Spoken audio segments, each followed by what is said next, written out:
Hello friend, welcome to my channel. সবাই কেমন আছো? আশা করি সবাই ভালো আছো।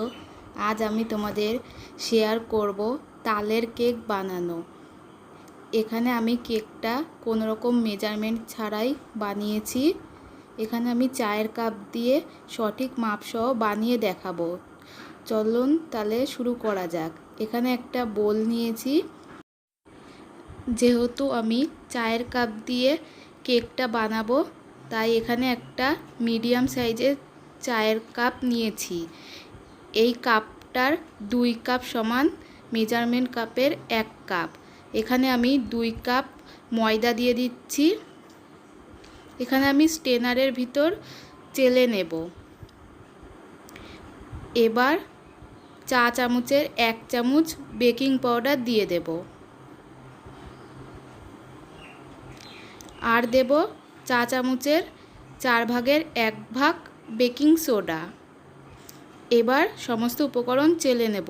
এখানে আপনারা কেকের এই শুকনো উপকরণগুলো চেলে নেওয়ার চেষ্টা করবেন, তাহলে কেকটা একদম স্পঞ্জি হবে। ভালো করে মিক্স করে নিলাম সমস্ত উপকরণগুলো। এবার একটা সাইডে রেখে দিচ্ছি। এবার একটা বড় বোল নিয়েছি। বোলের ভেতর একটা বড় সাইজের ডিম ফাটিয়ে নিয়ে নিচ্ছি। এখানে আমি 2 কাপ ময়দা ব্যবহার করেছিলাম, তাই 1 কাপ চিনি দিচ্ছি।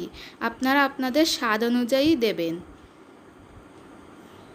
এবার ডিম আর চিনিটা ভালো করে হ্যান্ড উইক্সের সাহায্যে ফেটিয়ে নেব যতক্ষণ না চিনিটা গলে যাচ্ছে। এখানে আমি ইলেকট্রিক বিটার ছাড়াই বানিয়ে দেখাবো, কিন্তু হ্যান্ড উইক্স দিয়ে বানালে একটু সময়টা বেশি লাগবে। এবার এখানে 1 কাপ তালের পাল্প দিয়ে দিচ্ছি। এই তালের পাল্পটা আমি আগের থেকেই বের করে ফ্রিজে রেখে দিয়েছিলাম, ডিপ ফ্রিজে। এই তালের পাল্পের একটা ভিডিও আগে শেয়ার করা আছে, আপনারা চাইলে আমি নিচে ডেসক্রিপশন বক্সে লিংক দিয়ে দেব। এবার ভালো করে মিক্স করে নেব। আবার ভালো করে দেখুন, ভালো করে মিক্স করা হয়ে গেছে। ডিমটা ফুলে কতটা ফ্লাপি হয়ে গেছে। এবার এতে 1 কাপের 1/2 কাপ রান্নার তেল দিয়ে দিলাম। এখানে সাদা তেলটাই ব্যবহার করার চেষ্টা করবেন, সরষের তেলটা দেবেন না। এবার আবার ভালো করে মিক্স করে নিলাম। দেখুন ভালো করে মিক্স করা হয়ে গেছে। এবার আবার একটা স্টেনার নিয়ে 3 বার শুকনো উপকরণগুলো চেলে চেলে দিয়ে ভালো করে মিক্স করে নেব। একবারে দিলে কেকটা ফুলবে না। এখানে অল্প অল্প করে দিয়ে একটা স্প্যাচুলার সাহায্যে আস্তে আস্তে মেশাতে হবে। দেখুন আমি যেভাবে করছি ঠিক এরকমভাবে করতে হবে। এভাবে সব শুকনো উপকরণগুলো দেওয়া হয়ে গেছে। একটু শক্ত হয়েছে, তাই এখানে চায়ের কাপের 1 কাপ জল দিয়ে দিলাম। দেখুন 1 কাপ জল দেওয়ার পর ভালো করে মিক্স করে নিয়েছি। ব্যাটারটা একদম পারফেক্ট হয়েছে। ব্যাটারটা ঠিক এরকমই হবে। এবার একটা বাটিতে অয়েল ব্রাশ করে নিয়েছি একটা নর্মাল কাগজ দিয়ে। এবার এতে কেকের ব্যাটারটা ট্রান্সফার করে নেব।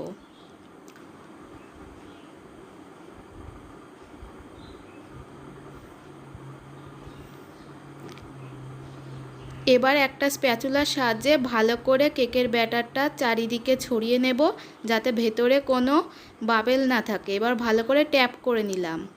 এখানে আমি একটা হাঁড়িতে 2টো কাগজ দিয়ে একটা প্লেট বসিয়ে নিয়েছি। কাগজটা দেওয়ার ফলে কেকটার ওপরটাতেও ভালো কালার আসবে। এখানে আমি হাঁড়িটা 5 মিনিট গ্যাসে বসিয়ে গরম করে নিয়েছিলাম। এবার কেক টিনটা বসিয়ে 10 মিনিট মিডিয়াম ফ্লেমে বেক করে নেব। দেখুন এরকম রাখতে হবে গ্যাসের ফ্লেমটা। 10 মিনিট হয়ে গেছে। এবার ডেকোরেশনের জন্য এখানে আমি চেরি আর কাজু নিয়েছি। আপনারা চাইলে নাও দিতে পারেন, কিন্তু দিলে দেখতে সুন্দর লাগে। দেওয়া হয়ে গেছে। এবার ঢেকে পরে আরও 20 মিনিট লো ফ্লেমে বেক করে নেব। 20 মিনিট হয়ে গেছে। দেখুন কতটা ফুলেছে। আমি একটা ছুরি দিয়ে দেখিয়ে দিচ্ছি।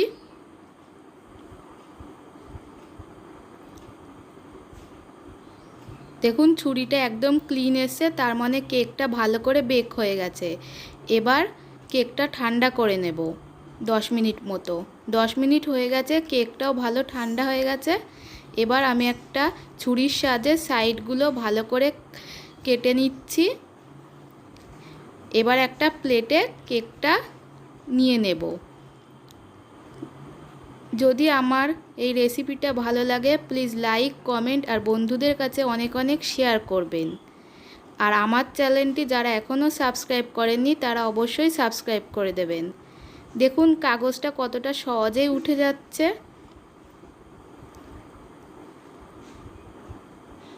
কতটা স্পঞ্জি হয়েছে তা আপনারা দেখতেই পারছেন। এভাবে একবার বাড়িতে বানিয়ে দেখতে পারেন। যদি বাড়িতে বানান তাহলে অবশ্যই কমেন্ট বক্সে জানাবেন কেমন লেগেছে আপনাদের এই কেকের রেসিপিটা। সবার কাছে যেহেতু মেজারমেন্ট কাপ থাকে না, তাই আমি আপনাদেরকে আজকে চায়ের কাপ দিয়ে সঠিক মাপসহ সহজেই তালের কেকের রেসিপিটা দিলাম। দেখুন কতটা সুন্দর হয়েছে, ভিতরে একদম স্পঞ্জি হয়েছে।